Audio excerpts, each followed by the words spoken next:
आपने अपने जीवन में बहुत सारे जिहाद का नाम सुना होगा। लव जिहाद, थूक जिहाद, लैंड जिहाद जो कश्मीर में हो रहा है और बंगाल में हो रहा है, और बहुत सारे जिहाद का नाम सुना होगा आपने। एक होता है नॉर्मली जिहाद जो अल्लाह के नाम पे लोग करते हैं, और अब नया जिहाद आया है ट्रेन जिहाद। अब मैं ये क्यों बोल रहा हूँ आपको जानना चाहिए। ट्रेन जिहाद है क्या?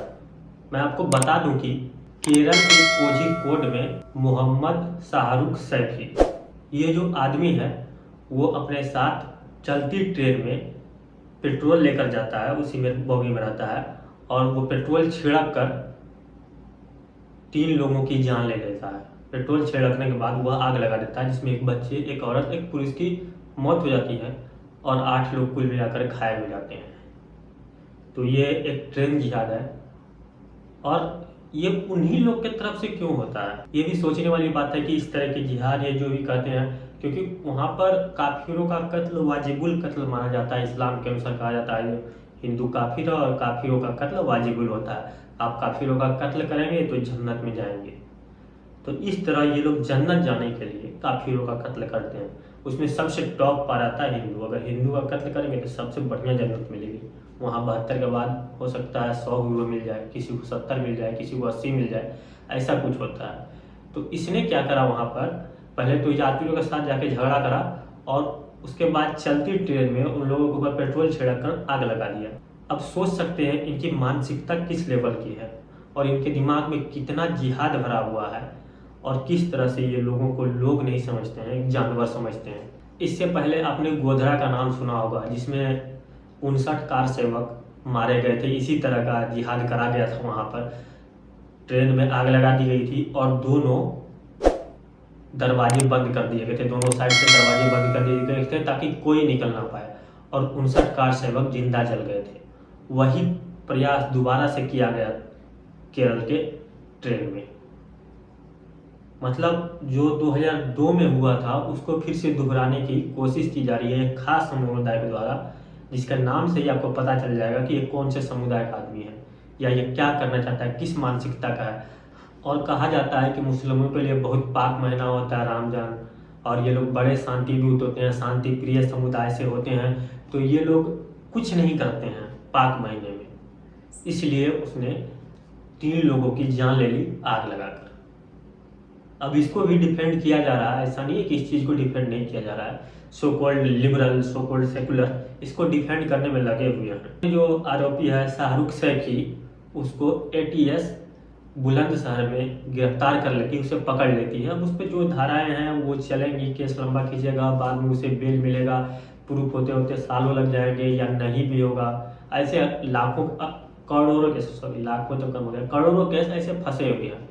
आपको बता दूं मैं आपकी जानकारी के लिए कि कुल लगभग 4 करोड़ 80 लाख केस न्यायालय में फंसे हुए हैं, और लगभग 70,000 सुप्रीम कोर्ट में पेंडिंग पड़े हुए, ये सारे केस पेंडिंग पड़े हुए।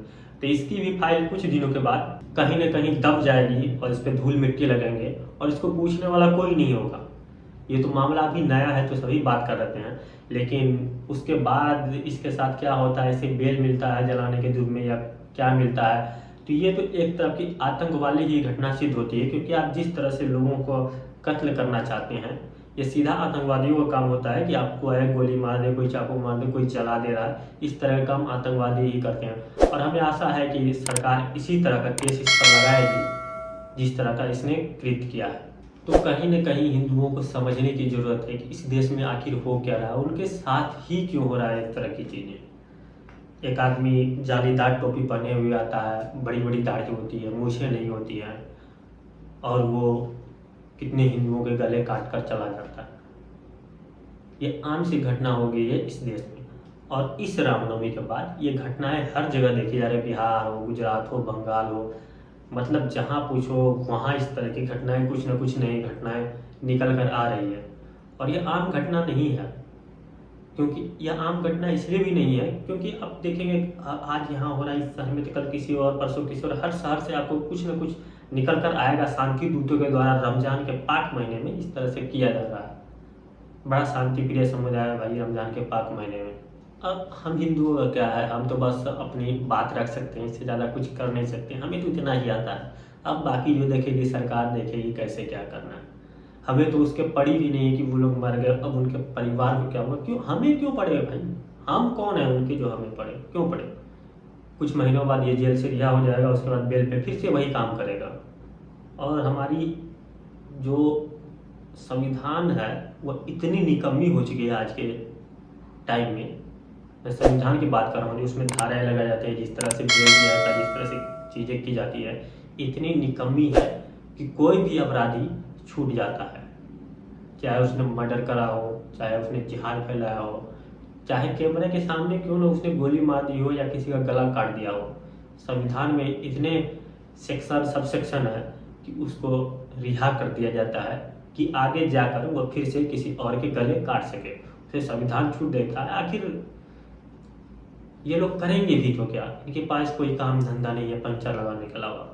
ये लोग को पंचर, अब कोई हिंदू की गाड़ी पंचर हो नहीं रही है, वो लोग इनके दुकान पर पहुंच नहीं रहे हैं। अब दुकान पर नहीं पहुंचेंगे तो ये कमाएगा क्या, खाएगा क्या? जिसके कारण से ये लोग हिंदुओं के गले काट रहे हैं।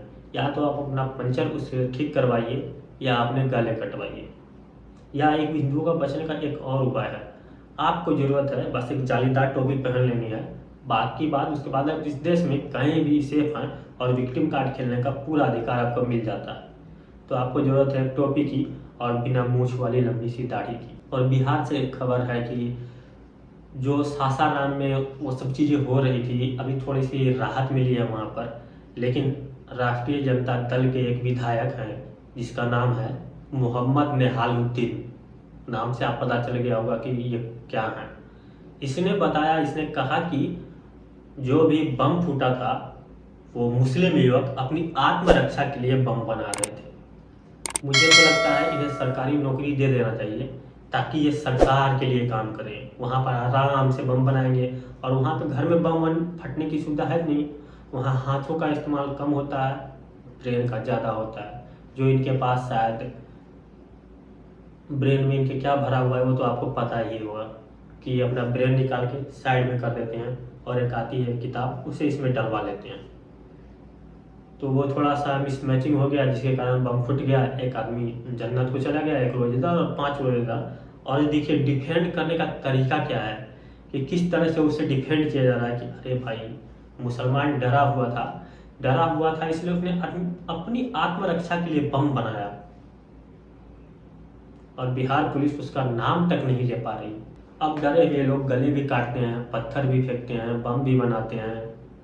तो ये डरे हुए लोगों का वो लव जिहाद भी करेंगे, डरे हुए लोग जिहाद करेंगे, वो काफिरों को मारेंगे। यही डरे हुए लोग, जो इतने डरे हुए लोग हैं वही लोग ये काम कर रहे हैं। जो हमेशा विक्टिम कार्ड खेलता हुआ आपको पाया जाएगा धर्म के नाम पे, माइनॉरिटी के नाम पे, इस तरह का विक्टिम कार्ड आपको खेलना हर जगह दिख जाएगा आपको कहीं भी। और उसे डिफेंड करने के लिए राजद के नेता जैसे लोग या क्या कहते हैं सो कॉल्ड सेकुलर या सो कॉल्ड लिबरल, एक प्रजाति है उनकी, वो लोग निकल के उन्हें डिफेंड करते हैं और हम लोग उसे डिफेंड होकर देखते भी हैं क्योंकि हमें कुछ करना नहीं है, क्योंकि हमारे साथ हुआ नहीं है।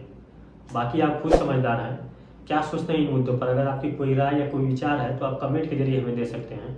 ये वीडियो अगर आपको पसंद आए तो वीडियो को लाइक कीजिए, अपने दोस्तों के साथ शेयर कीजिए। अगर आप नए हैं हमारे चैनल पर, चैनल को सब्सक्राइब करना बिल्कुल मत भूलिएगा क्योंकि ये बिल्कुल फ्री है। मिलते हैं किसी नेक्स्ट वीडियो, तब तक के लिए जय हिंद।